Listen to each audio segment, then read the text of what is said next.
Ati mana xiyyaati fi isiin obboleettiiti yaa wajji jechuudha ammas. Halaas hantuutaa fi bashootii haalaan mijoo tana akka yookaan dho'itii waa gootu na yaachisu jiru maallaqa nama duroo manaa guuruu ture. Maallaqa akaawuntii isiirrallee fuudhe. Maallaqa obboleettii isiidhaa gaafa isin akkasii haa ochoo osoo hin ta'in hauma haajaa jabdu tokkaan qaba waan akkanatti dhimma tamaati jettee gaafate tokko jira. Lafa takka namarraa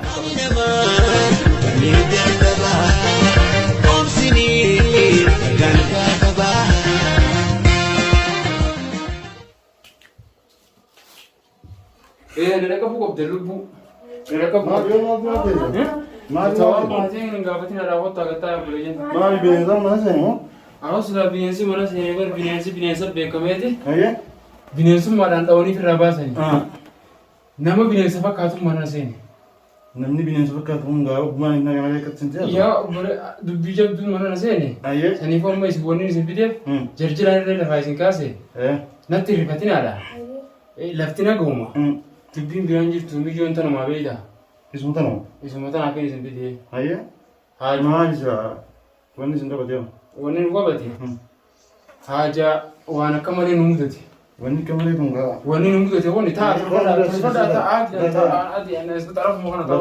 arrakoota kun guuta tijaadhiisa halisinuma hojjaa suuraa inaa jaada malee uuma kana ragaa naabuu keessanii hin barbaada malee waan biraan barbaadu ragaan kun akkaataa qaba silaa dubbiin na keessa quba qabaannee beeynee لا رجابة أنا بقول واسنتها كسر رجوعنا وأنت كتكلم تيسي قافتني نجرتي أنا ما المديراتي سافر لي كبار شو كبار وانسو أوبسون كبار بيتا وأنا دي رمود إن اللي لبي شارع يعني رامة سلام أنت ميكا لغة هذا تنياسي أبوي تنياسي لغة نيم بيا أكيد تزيلان داران في جولين تكاي أبو نمني براتي أنا جيسون سون waan uuma dhugaa jee namni barate ana jeesu namni barate na bleedomaan si qalaan sanis dhuguma mijoo na bleedomaan nagal ta'e beetaa muduru akkam gootee ayye amma wanni isin fideef haati manaa bakka dalagaa jirti amma ishii tana laaftanii bartanii misilachuu qaama seeraa fidee jechuu ishii tana akka naanama kanaan akkanatti nama rakkataadha kararraa akkana qabee fidee jeetuma fidee amma inni karaa gabaabaa haasoo biraa wanni isinii facaasuu hin jirtu shanyiidha amma inni fidee mire fidee sidhiise amma haati mana xiyyaatii fi isiin obboleettiiti yaa wajji jechuudha ammas halaas hantuutaa fi bashoodha isaan kun waliin ta'an jechuudha hantuutumaa fi bashoo amma baatii lama moo inni baasii sadii naan jee baatii lama eegale bamti baatii lamaa fi guyyaa 15 akkanuma hariira baasii sadiitumaaf deemti achasitti libisiin agarree nama Oromoo karaa qabeenya kan akkana minaamin jeetuma asoo waan gadiitti numa dhoofanna waan hunda nyaatan malee waan hunda naasoo jettee taan garumatti hin qabadha garuu wanni takkittiin awwalaa fardiin isi fidee yoo haati manaa booda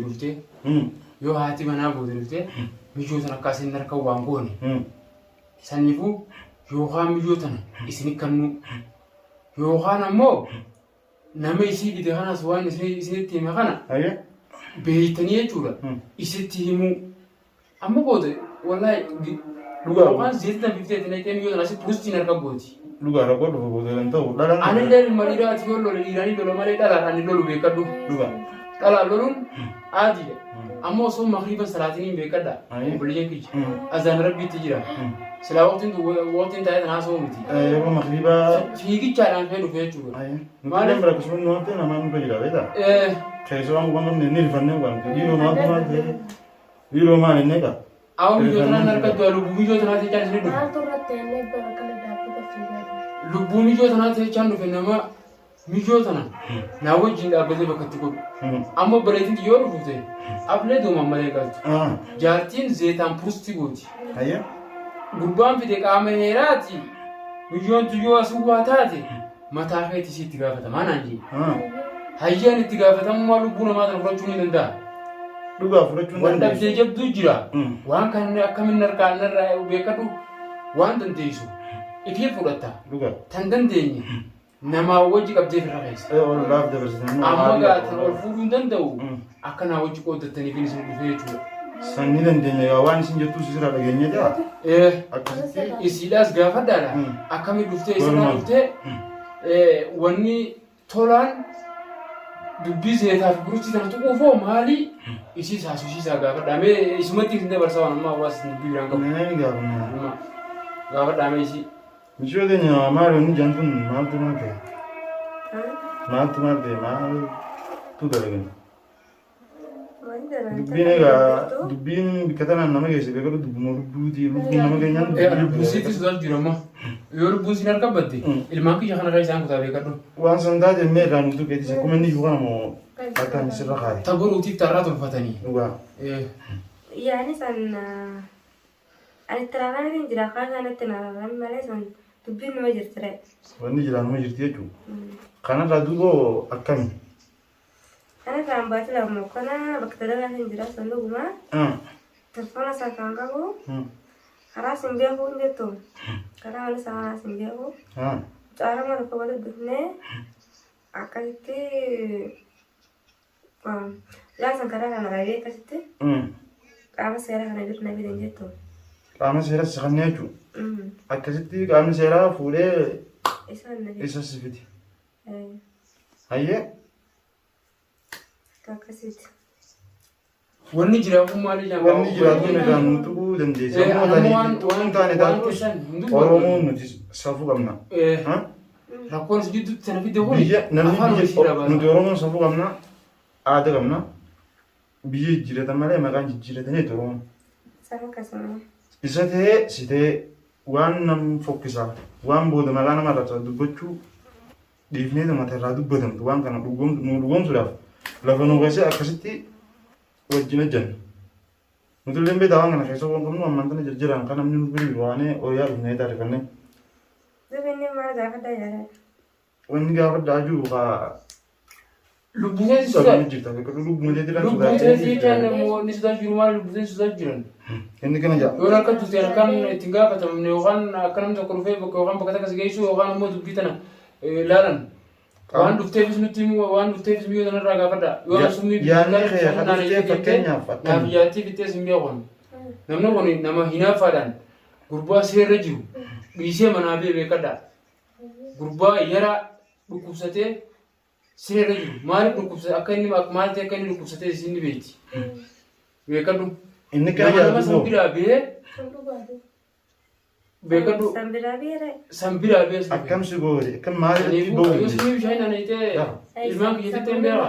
Sababni harkisanii Itoophiyaatti immoo gaafa sun maali? Maal si godhe akkam si godhan? Sababni isaanii duraan isa faana. Isa faana qabu. Isa faana. Haaya. Isa faana fe inni san jaa obboleettii isa faana jala qabu. Obboleettii isa faana jala qaba. Obboleettii naaf obboleettii isaanii walitti aare isa sanittis bu'aa godhan. Aanaa sanittis bu'aa godhanii. Isumaa fi obboleettii sanitti godhan. Karaa sammaaniin beera eegaalees achiis. Achii beetiin dalagaa seenin jettu. Anis booda maqaa karaan kiyya kana ta'uun ooluu waan. Aboo Itoophiyaadhaatti shaqaalleen bar dheengadda akka ijoollee nama lama mataa irraa murtee mana keessa biraa deemte. Hawaayee hinaaffaatiif hin beekne. Haa isii irratti jaarsi hin fuudhin. Haa dhimma tokko walitti hin qabnu haa dalaguudha. Adima wanta Dhimma lama mataa irraa murtee biraa ooltu. Wanta Amma tun nama hinaaffaadhaan. Inaaliin hoolo. Inaaliin hin jirjirin obsi. Dhiira jechuun garaan dhiiraa ugaanuu ni baatee eenyu beektaa? Oromoon duraan bitte. Dhalaa dogoggora ijoollee jala deemnee rakkoo biraa seenuu hin taatu biraa. Rakkoo sana ifi qabnee akkamitti furamtii waliin itti yaanee waliin furra. Nutis alla jan ollaa janii jan. Yaa kanneen dhugaadha. Alla jan ollaa janii abbaan ijjatu ollaaleen dirmatee ollaan dirmataa jan. Wanni kana baara kana dhuftan dhageenye nama nuti jiru keessumaa nu jira keessumaa dhiibni biraa walii adeemu. Waan san taateef nama nu dhageessina waan kanaati. Asuma lafa nu qabaati. Amma yoo jirtii dhageesse obboleettiin xiyyamaa osoo mana hin jirre yookaan ilmaanii kanaa fi waa bita jeetiin gabbaa yookaan amma aankurfaachaa arsonii rafa ijaartii yoo kana seentee mo'annata namataa lafatti irraa fuute beekaa. Wal mareettanii kanas nagaa gottaanis ni deema kana. Maallayni gaafa isii rakkoo uumte bee gumaa isiidhaatiif gumaa nama sadii ni taabara. maallenni mana lamaan jidduu bee gumaa nama sadii ni caala ilaan gammaan tanaa madaan gaafa sadawame fa juttiin jiru baran dhukkubsadee mana taa'u jira madaan amtee lubbuu namaa tabaatee dhiiraa fixa hin jajjarin obsi dhiiraa fixa kana isin fixa amma matuma dureen isee amma hasoo kiyyaa mee isite chaanaleedha garuu ammoo amma lubbuusii tanaa sodaadhe mee fala tokko naa kaayaadha kafiidha kun hoolu maashina irraa lafa qabdammoo eega akka dubbiin tun tartiibaan deemtee dhuftu beekadhu dhuga yoonaan wallaalaa ta'e jaartiin tija beekaa ta'u dhuga yoo jaartiin tija wallaalaa taate ani beekaa ta'u dhuga beekadhu lamaan wal qabu ta'uudha eega ani amma ishii tanaan isii amma wanni danfisee haalaan mijoo tana akka yookaan dho'itii waa gootu na yaachisu jiru maali beektaa maallaqa nama duroo manaa guuruu ture maallaqa akaawuntii isiirrallee fuudhe maallaqa obboleessii isiidhaa gaafa isiin ni rakkadhe moo maal jettee akka tasaatti lafa takkaan fuudha ishee akkana rakkoon qaba maarreedha rakkina akkasii haa ochootu son ta'in hauma haajaa jabdu tokkaan qaba waan akkanatti dhimma tamaati jettee gaafate tokko jira lafa takka namarraa lafa qabachuudhaaf san maallaqa tokko hayyee silattuu obboleettiif sumaan qabaa si'achi simaaf rabbiin qabaa obboleettii takkitti matana qabanii akkasitti maallaqa san dabarsee maallaqa san anta kaalleen dubbannee beeka doongaa irraan kana. Ayya. Egaa abbaan fi fiqqaanyi sujeetumaan use. Dhuga. Maallaqa inni silaa haysiin lafa sanni lafa qabdeettee fuuteelleedhaan beeka akaawuntii irraa duubaa saabee obboleettii yaa wajjin akkanatti irra yaane. Irra yaanee waamee goone. Amma san mataa garagalee meeshii.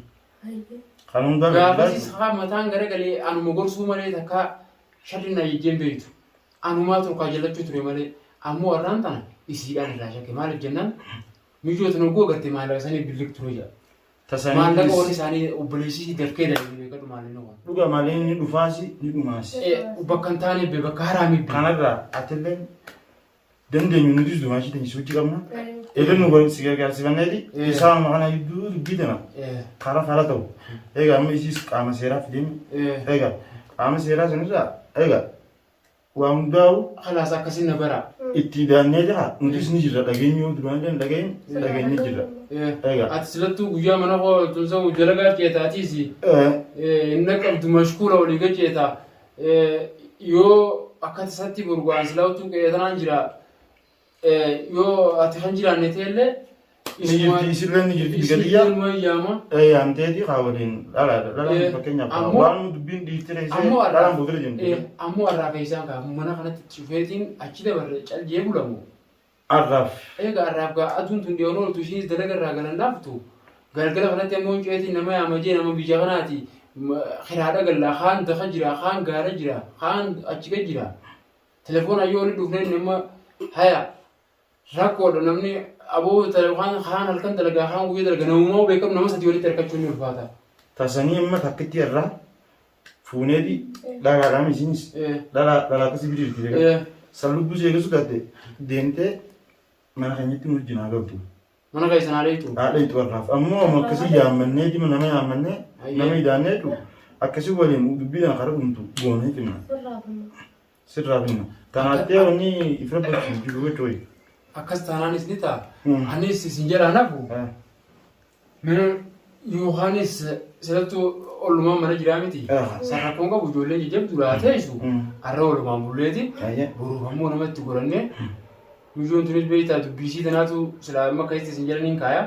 Waa hedduudhaa waan isaan amma dura godhuu turan saniitu isillee gadhiisuu beektaa hin ajjeemne. Har'aaf asuma waliin teenyeeti. Ijoolleen feetuu akka dhuftu akkasitti finna.